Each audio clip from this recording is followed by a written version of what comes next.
Mas minha verdade sobre Deus vem de vós? Quem disse isso? Os outros. Que outros? Líderes, pastores, rabinos, padres, livres. A Bíblia, pelo amor de Deus, essas não são fontes competentes. Não? Não.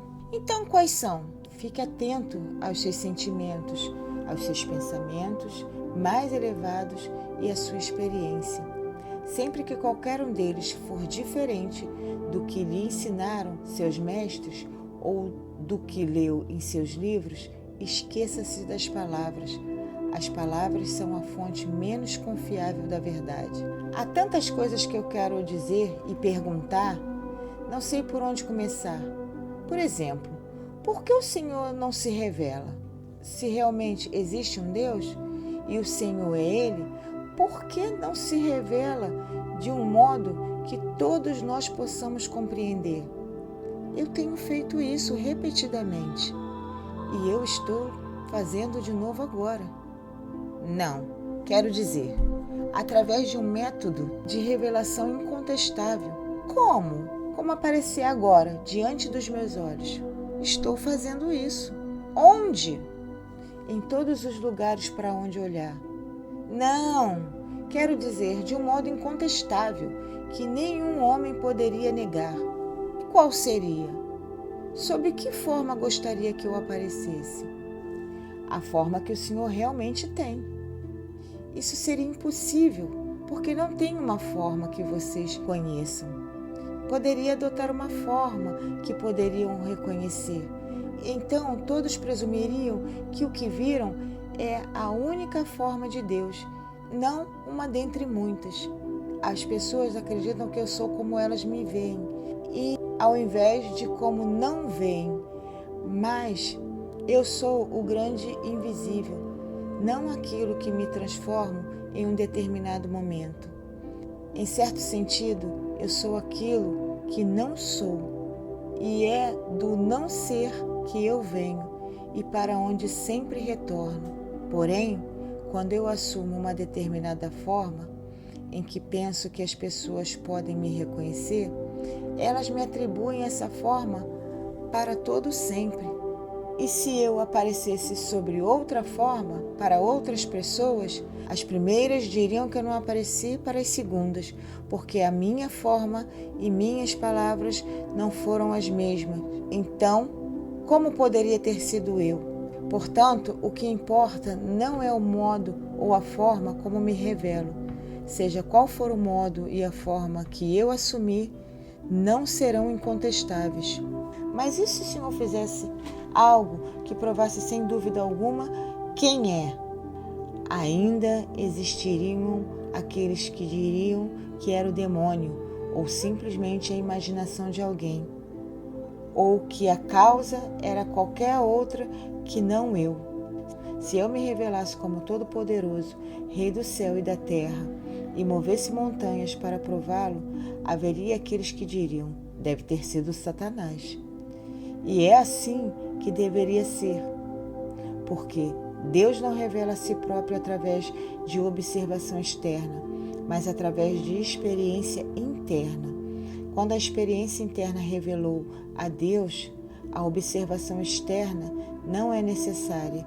E se a observação externa for necessária, a experiência interna não será possível. Portanto, se a revelação for pedida, não poderá ser obtida, porque o ato de pedir é uma afirmação de que ela não existe, de que nada de Deus está sendo agora revelado. Tal afirmação produz a experiência, porque o seu pensamento a respeito de algo é criativo e a sua palavra é produtiva, e seu pensamento e sua palavra juntos produzem de modo muito eficaz a sua realidade.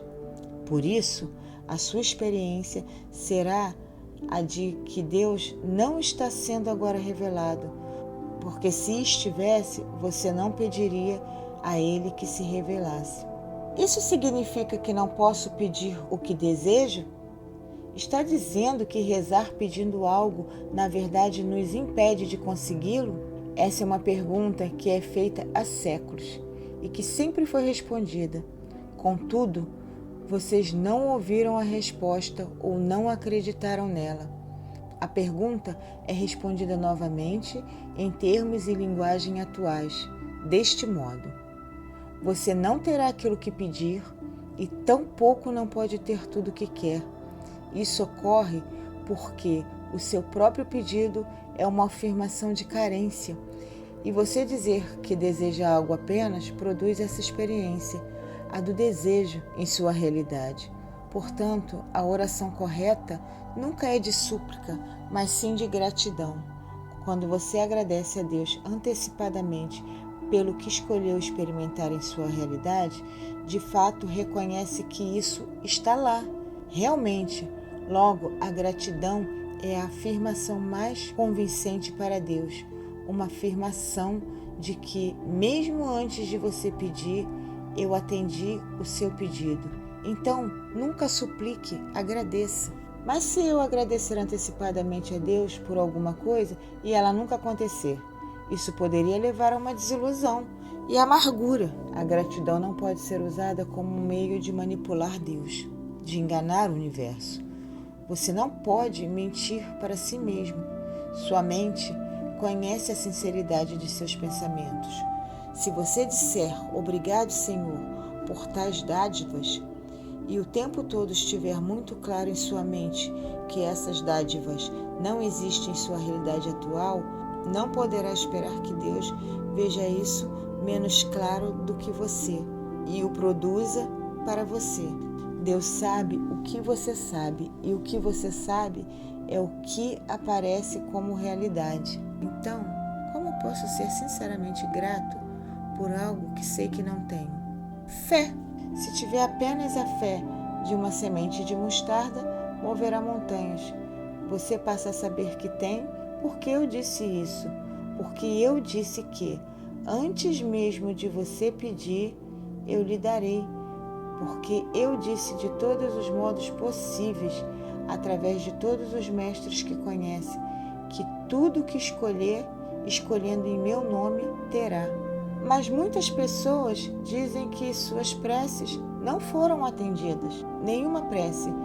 E uma prece que não é nada mais do que uma afirmação fervorosa do que é a realidade, deixa de ser atendida.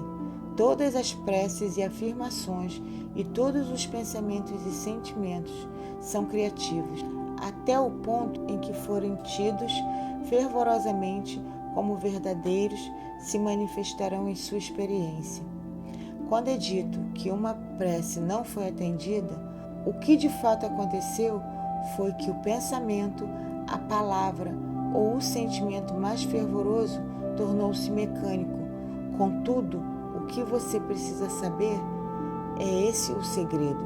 O que poderia ser chamado de pensamento responsável é que sempre é o pensamento controlador. Portanto, se você suplicar, terá muito menos chances de experimentar o que acha que está escolhendo, porque o pensamento responsável por trás de todas as súplicas é o de que você não tem agora o que deseja.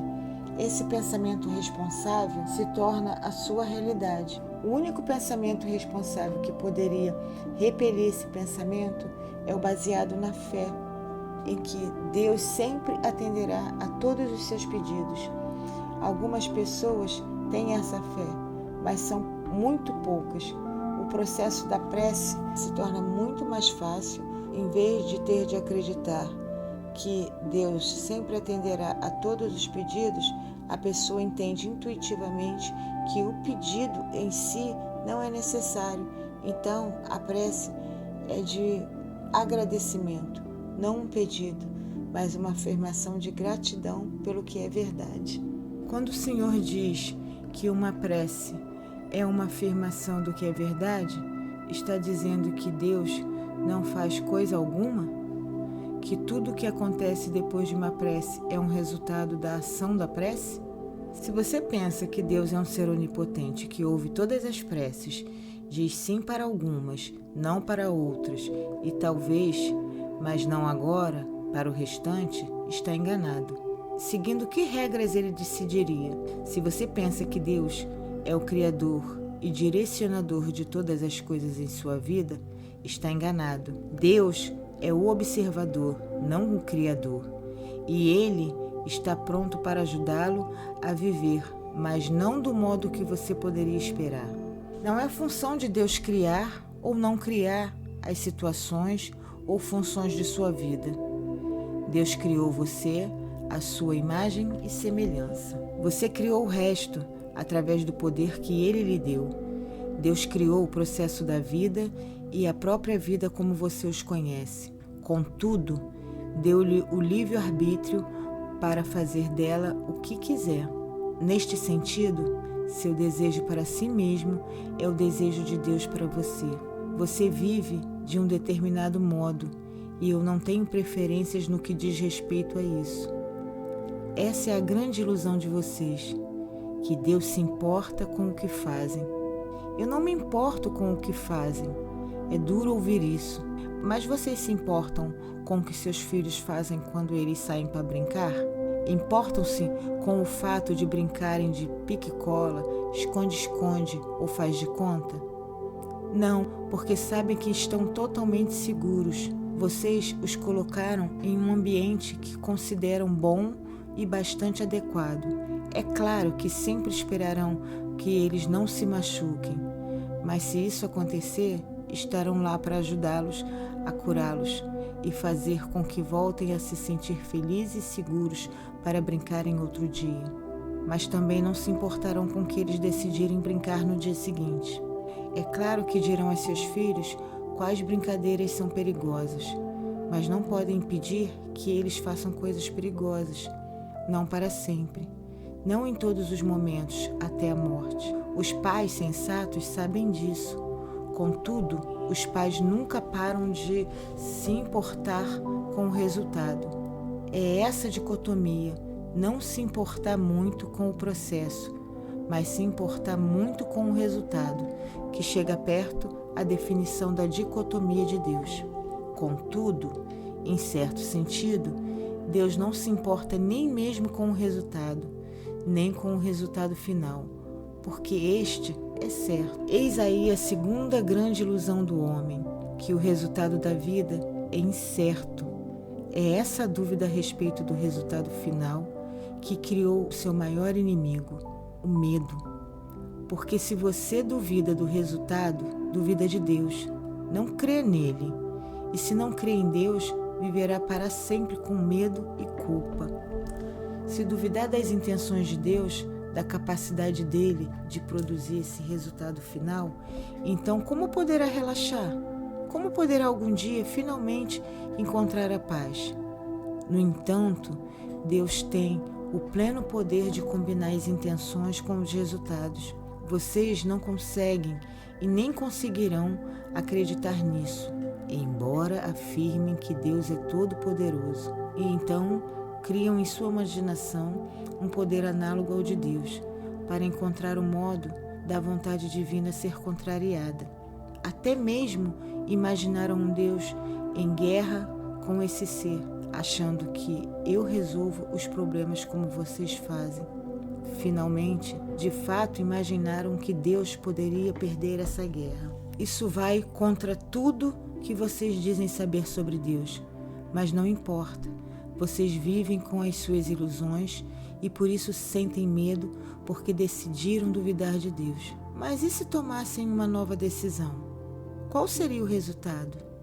Eu lhes digo, viveriam como Buda, como Jesus, como todos os santos que já veneraram. Entretanto, como ocorreu com a maioria desses santos, as pessoas não os compreenderiam. E quando vocês tentassem explicar a sensação de paz, a sua alegria de viver, o seu êxtase interior, eles os escutariam falar, mas não ouviriam as suas palavras, tentariam repeti-las, mas as distorceriam. As pessoas se perguntariam como vocês podiam ter o que eles...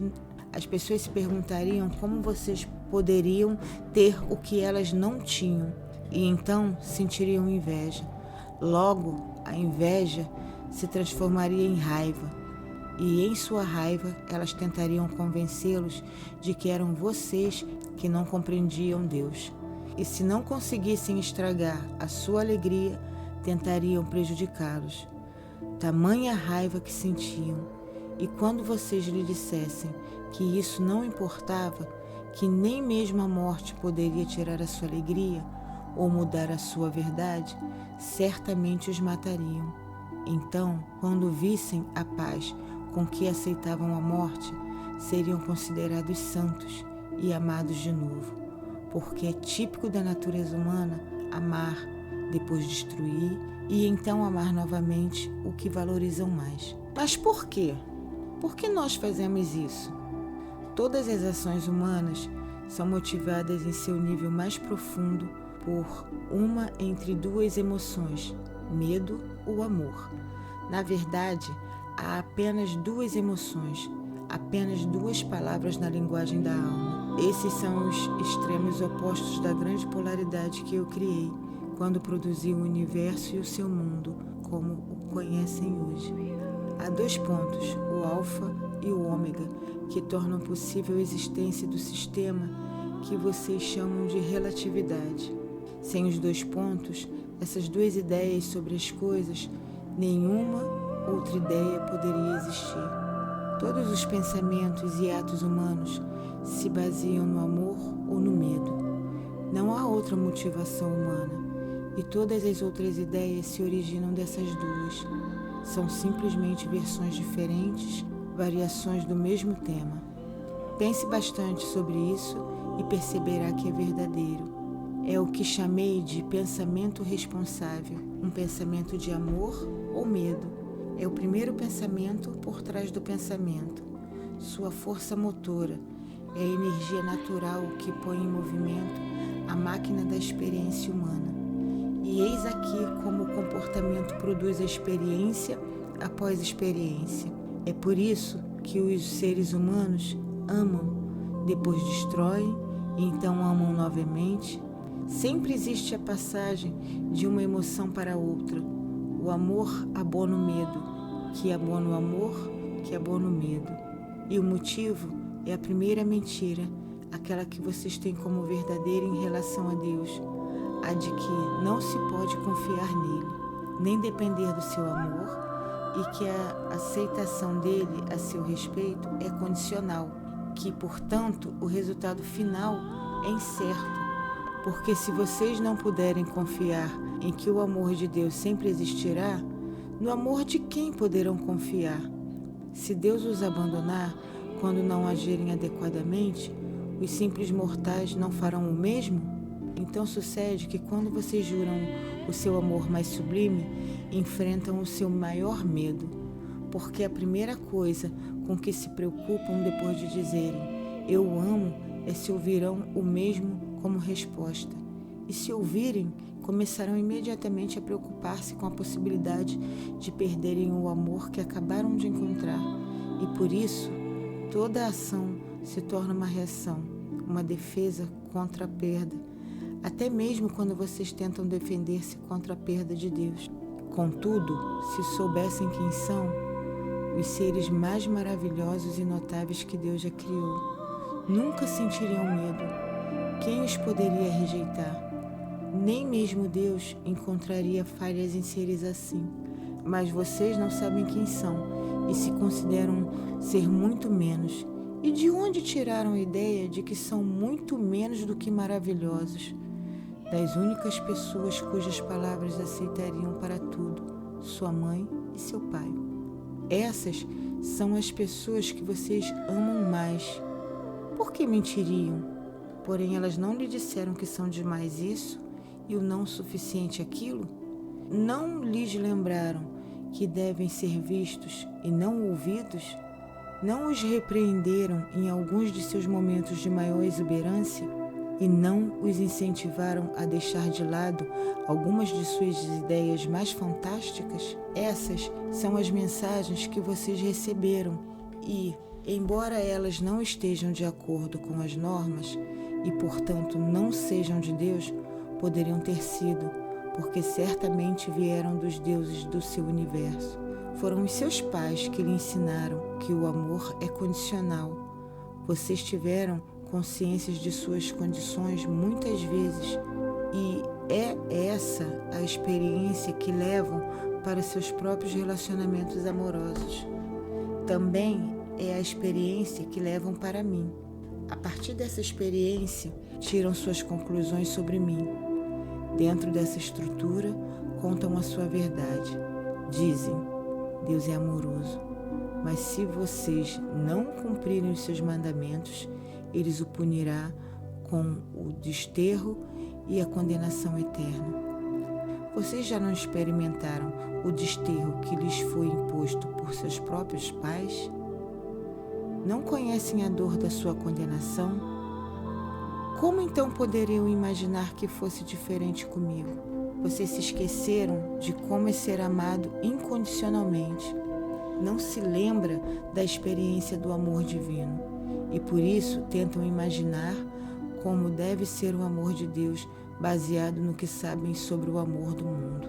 Vocês projetaram o papel de pai em Deus e por esse motivo imaginaram um Deus que julga, recompensa ou pune, baseado em como ele se sente em relação ao que fizeram. Mas essa é uma visão simplista de Deus, baseada em sua mitologia. Não tem nada a ver com quem eu sou. Tendo assim criado todo um sistema de pensamento sobre Deus baseado na experiência humana, em vez de nas verdades espirituais, vocês imaginam toda uma realidade a respeito do amor. É uma realidade baseada no medo, na ideia de um Deus temível e vingativo. Seu pensamento responsável está errado, mas negá-lo seria rejeitar toda a sua teologia. E, apesar do fato de que a nova teologia que iria substituí-la seria realmente a sua salvação, vocês não podem aceitá-la, porque a ideia de um Deus que não deve ser temido, não julga, não tem motivos para punir, é maravilhosa demais para ser aceita dentro de sua crença maior em que o que Deus é. Essa realidade do amor que evidencia o medo domina sua experiência do amor. De fato, permite criá-la, porque vocês não só se veem recebendo um amor que é condicional, como também dando-o do mesmo modo. E mesmo quando recuam e impõem as suas condições, uma parte de vocês sabe que não é isso que o amor realmente é. Ainda assim, parecem incapazes de mudar o modo como o dispensam. Vocês aprenderam do modo mais difícil e dizem a si mesmos que serão condenados ao sofrimento se forem vulneráveis de novo. Mas a verdade é que o serão se não forem vulneráveis, devido aos seus próprios pensamentos errôneos a respeito do amor. Vocês se condenam a nunca mais experimentá-lo puramente. Por isso, também se condenam a não me conhecer como realmente sou, enquanto não amarem puramente. Porque vocês não conseguirão negar-me para sempre e chegará o momento da nossa reconciliação. Todos os atos realizados pelos seres humanos se baseiam no amor ou no medo, não simplesmente os que dizem respeito aos relacionamentos. As decisões que afetam os negócios, a indústria, a política, a religião, a educação de seus jovens, os compromissos sociais de suas nações, os objetivos econômicos de sua sociedade, as escolhas que envolvem guerra, paz, ataque, defesa, agressão, submissão, as determinações de cobiçar algo ou dar aos outros, guardar ou partilhar, unir ou dividir, todas as escolhas feitas por livre vontade que já fizeram surgem de um dos únicos pensamentos possíveis que existem, de amor ou medo. O medo é a energia que restringe, paralisa, retrai, leva-os a fugir e esconder-se e fere. O amor é a energia que expande, move, revela, leva-os a ficar e partilhar e cura. O medo cobre os seus corpos de roupas, o amor lhes permite ficar nus. O medo os faz segurar tudo o que tem, o amor dá tudo aos outros. O medo sufoca, o amor mostra afeição. O medo reprime, o amor liberta. O medo irrita, o amor acalma. O medo critica, o amor regenera.